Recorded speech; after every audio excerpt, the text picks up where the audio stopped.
Biksu kecil yang dibekukan selama 100 tahun ini menjadi penyihir terkuat di zaman kuno. Dia mahir dalam semua 4 jenis sihir, air, tanah, api dan udara. Hanya mengangkat tangannya untuk memanggil gelombang setinggi langit. Mengalahkan musuh dan membuat mereka lari berbondong-bondong. Itu karena dia bukan orang biasa. Tapi avatar yang diturunkan dari legenda. Bisa mahir 4 elemen sekaligus. Menjaga perdamaian dunia di bawah bimbingan Dewa Naga. Selain biksu kecil, ada 4 suku besar kuno di dunia. Memegang 4 jenis elemen air, tanah, api, udara, masing-masing. Tapi setelah 100 tahun, avatar menghilang secara misterius. Hari itu, 2 bersaudara dari suku air sedang berburu di lapangan es. Es tiba-tiba mulai retak. Bola es raksasa yang ada di bawah tiba-tiba muncul di depan mereka. Sepertinya ada sosok manusia di dalam. Saudari yang sangat berani pergi untuk menghancurkan bola es untuk melihat. Hasilnya adalah semburan udara yang kuat yang menghempaskannya puluhan meter. 1 detik kemudian, cahaya menyilaukan keluar dari bola es. Ketika kedua bersaudara itu tenang kembali, bola itu telah berubah menjadi lubang raksasa. Di dalamnya ada anak laki-laki dan binatang suci terbaring di sana. 2 orang membawa bocah yang sekarat itu kembali ke suku mereka. Setelah dirawat, bocah itu dihidupkan kembali. Dari bocah itu, mereka tahu bahwa ternyata ketika dia meninggalkan rumah, dia terkena badai, sehingga dia membeku di laut. Pada saat ini, di luar, tiba-tiba tentara suku api bergegas masuk. Mereka menangkap semua anggota keluarga suku air. Salah satu tentara melihat tanda aneh di kepala biksu kecil dan membawanya ke depan pemimpin. Dia adalah pangeran suku api. Suku api ingin menggunakan kekuatan avatar untuk menguasai seluruh dunia. Jadi mereka selalu mencari keberadaan avatar. Setelah melalui serangkaian tes, sang pangeran menegaskan bahwa dia adalah avatar yang turun ke bumi. Merasakan bahaya mendekat, dia segera menggunakan sihir gelombang udara untuk melarikan diri keluar. Setelah mengalahkan penjaga, dia mengendalikan layang-layang untuk terbang sampai berkumpul dengan 2 saudara suku air yang datang untuk membantukannya. Karena untuk mencari kekuatan melawan suku api, mereka bertiga pergi ke kuil suku udara tempat ia biasa berlatih. Tetapi menemukan bahwa kuil yang dulu ramai sekarang telah kosong. Dia pikir mereka mungkin berada di tempat suci untuk berdoa. Bersemangat berlari ke sana. Akibatnya, melihat sisa-sisa berserakan di mana-mana. Baru sekarang dia menyadari. Dalam 100 tahun dia dibekukan. Suku api mengejar dan membunuh semua saudaranya. Dalam keputusasaan, dia tiba-tiba melayang di udara. Setelah matanya menjadi putih cerah, dia jatuh ke dalam ilusi. Di sana, ada naga dewa yang menunggunya. Untungnya, adik perempuan dari suku air terus memanggilnya untuk membuatnya sadar kembali. Lalu dia mengatakan yang sebenarnya. Sebenarnya biksu kecil itu terjebak dalam es selama 100 tahun. Selama waktu itu, ambisi suku api berkembang dari hari ke hari. Jadi mereka terus-menerus berperang melawan 3 suku lainnya. Suku udara kehilangan avatarnya sehingga mereka dimusnahkan terlebih dahulu. Selanjutnya, suku bumi dikalahkan. Dipaksa menjadi budak. Dan suku air karena medan yang terpencil dan iklim yang keras. Jadi mereka masih aman untuk saat ini. Keesokan harinya, mereka bertiga pergi ke wilayah suku tanah. Di sini, mereka bertemu dengan seorang gadis yang sedang diburu oleh suku api. Saudari dari suku air yang baik hati segera turun tangan untuk membantu. Dia awalnya bermaksud menggunakan sihir untuk mengusir para prajurit. Tanpa diduga, dia secara tidak sengaja membekukan kakaknya. Tapi ini tidak mempengaruhi biksu kecil. Hanya melihatnya berdiri dengan postur siap.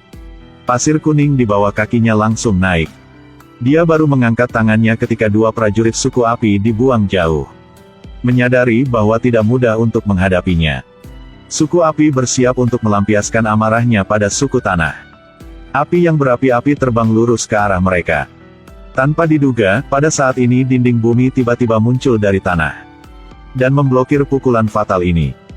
Jadi orang-orang dari suku tanah disiksa dan menderita. Sekarang kemunculan avatar telah membuat mereka melihat harapan kebangkitan suku tanah. Setelah memukul mundur tentara suku api, suku tanah untuk mengucapkan terima kasih mengeluarkan gulungan mistis. Saudara dari suku air membuka gulungan untuk melihat. Gulungan ini adalah sihir rahasia suku air yang telah lama hilang. Sekarang tanggung jawab menyelamatkan dunia telah jatuh di pundak biksu kecil itu. Tapi dia bilang dia hanya tahu sihir suku udara. Dan 3 jenis sihir api, air dan tanah yang belum dia pelajari. Karena untuk mengalahkan suku api yang perkasa, dia memutuskan untuk belajar pengendalian air terlebih dahulu dan kemudian pergi melawan suku api. Sebelum itu, mereka harus pergi ke Arktik dulu. Untuk mencari bantuan putri suku air. Sepanjang jalan, dia terus berlatih pengendalian air. Tetapi dia tidak membuat kemajuan apapun. Karena masih ada simpul di hatinya. Menyebabkan tidak dapat berkonsentrasi. Malam itu, karena hatinya bermasalah, dia mengendarai binatang suci sendirian. Pergi ke kuil suku udara lain untuk meminta bantuan. Di sini, dia bertemu dengan seorang biksu tua. Dia membawanya ke tempat suci. Setiap patung di sini dulunya adalah avatar yang turun ke bumi. Itu juga kehidupan sebelumnya. Tapi masalahnya terjadi. Jadi biksu tua ini sudah diam-diam berkolusi dengan suku api. Sekarang para prajurit telah mengepungnya dan mengangkapnya kembali ke suku api. Bagaimana dia melari diri dari sini? Mereka merantai tangan dan kakinya dan menggantungnya di udara. Tepat ketika dia berpikir tentang bagaimana cara melarikan diri. Orang bertopeng tiba-tiba muncul. Orang itu memotong rantai yang mengikat tangan dan kakinya. Melihat 2 orang akan melarikan diri dari penjara. Para prajurit suku api segera membentuk pengepungan untuk mengepung mereka. Melihat itu, biksu kecil itu segera menggunakan pengendali air untuk mengusir musuh.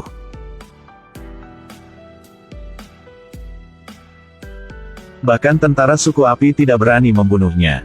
Karena ketika avatar mati, dia akan langsung bangkit dan bereinkarnasi. Dan pada saat itu, suku api harus mencari avatar lagi. Bahkan orang bertopeng tahu ini dengan baik. Dia mengambil nyawa biksu kecil untuk mengancam mereka. Kemudian berhasil lolos dari pengepungan musuh. Keesokan paginya, semua orang akhirnya mencapai suku air di ujung utara.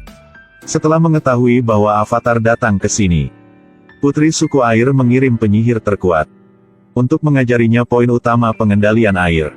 Setelah sekian lama berlatih, menghadapi serangan bola air penyihir, dia bisa meniadakannya dengan mudah.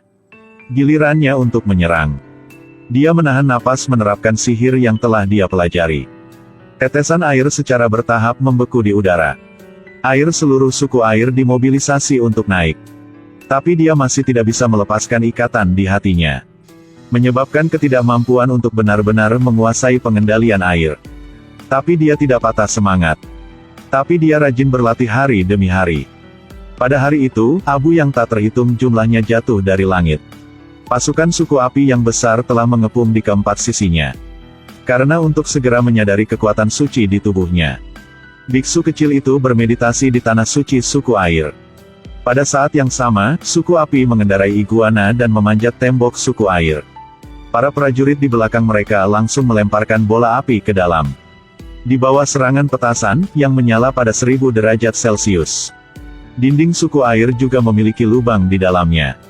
Tentara yang tak terhitung jumlahnya yang menunggangi iguana bergegas masuk dari lubang itu. Menyerang di dalam suku air. Kedua belah pihak segera meluncurkan pertempuran sengit. Meskipun suku air terus-menerus menggunakan pengendalian air untuk mencoba melakukan serangan balik. Tapi tetap tidak bisa membalikkan keadaan. Mereka dipukul mundur secara berurutan. Pada saat ini, saat bermeditasi, biksu kecil itu melihat seekor naga dewa. Dewa naga mengajarinya cara berjalan melalui penderitaan. Hanya dengan begitu dia dapat benar-benar menguasai kekuatan air. Dan air laut di luar suku air adalah kunci untuk mengalahkan suku api.